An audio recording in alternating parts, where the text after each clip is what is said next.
NBA insider, best-selling author, and the LeBron James of the Hoop Collective podcast. Download and subscribe. Brian Windhorst. Windy, you've known LeBron since he was in high school. You've covered literally his whole career. What do you think when you hear him talking like that? Well, he obviously would like to have them do something ahead of the trade deadline. And we've seen LeBron want to do this in the past with other teams. And there have been times when he has asked for changes have been made, and his team really responded to him. LeBron has been right about those things.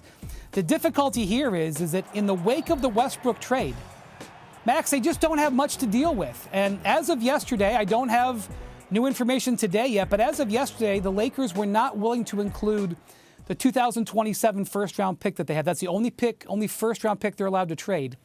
And without using that, they're basically down to what Talen Horton-Tucker can get them in the market. And frankly, Horton-Tucker's value has really dropped. He had surgery earlier this year. He's shooting 20% or something from three-point range. It's not a fertile time for the Lakers to make a trade.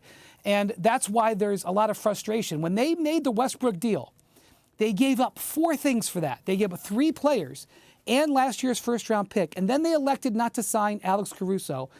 And that decision took five things that they can either play or trade, basically down to one, which is Westbrook, who right now is essentially untradeable unless they're willing to use that first-round draft pick. And that's hard. LeBron doesn't care about the 2027 draft. He may not be in the NBA by that time. So that's really the situation the Lakers are in. Probably going to be like the third best player in the NBA in 2027. You see, the guy doesn't get old somehow. No, I said may. I'm not guaranteeing. I said may. The Talen Horton-Tucker thing is a bit odd because he has potential to be a nice player, really nice player, and he was sought after as a trade commodity. But his game doesn't really fit. Like, they needed shooting. You would think that the Lakers at the trade deadline would want to add a couple of 3-and-D guys once they put this roster together. So Russell Westbrook benched down the stretch again. In the post-game presser, he seemed to be at a bit of a loss when he was asked what he has to do to earn his way back into the closing lineup. Is the feeling around the Lakers, Windy, that they made a mistake here, or that this roster can figure it out? I think they know that the Russell Westbrook trade at this point is not working out. They've played 55 games. Westbrook has played the most minutes on the team. I think he's one of the top minutes playing guys in the league. The sample size is very large. The question is, what do you do about it? I mean, I can sit here for the next 15 minutes and say, well, maybe they should have used Talen Horton-Tucker and traded for Kyle Lowry a year ago at the trade deadline. But that's not important. What's important is going forward.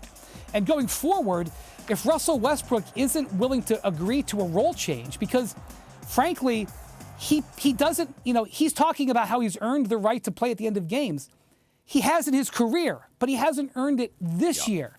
And so really Westbrook has a decision to make about whether he wants to get on the side of where this is going or not. And I mean, if I was Carmelo Anthony, I would ask to have dinner with Russ, because Melo didn't understand when he got a little older how to change his role, and it cost him a year in the NBA. And now Melo has changed, and he's able to have this second career, and it's been really great to see. Westbrook, I don't know if he has that many options because he's not a good shooter.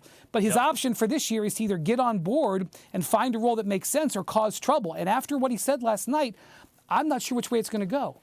I'm going to be on the record making a prediction right now that the best thing to happen to the Lakers is the fact that they have painted themselves into a corner, and Westbrook will have to figure it out in the second half of the season, as he has the consecutive 3 seasons before. He's gotten much better in the second half. It's really their only hope. Right. Let's switch coasts for a second, because the other team that put together a big 3 this year is in a free fall down the standings. KD and Harden are both out with injuries. Kyrie's still not able to play in home games because he refuses to take any of the safe and proven vaccine options. And at one point, the Nets were down 28-2 in the first quarter. Windy, there's a lot of smoke around James Harden and Ben Simmons, but is there fire? Are they talking about a deal? Yeah, so, it's kind of crazy how much like the problems that the Nets have are like the Lakers. I mean, they're both almost equally disappointing. The reasons are a little different, but we thought that was a Christmas Day game because we thought it was going to potentially be the finals.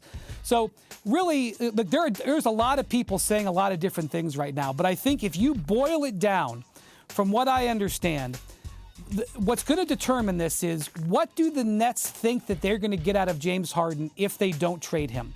because the James Harden for the last 10 days has been worrisome.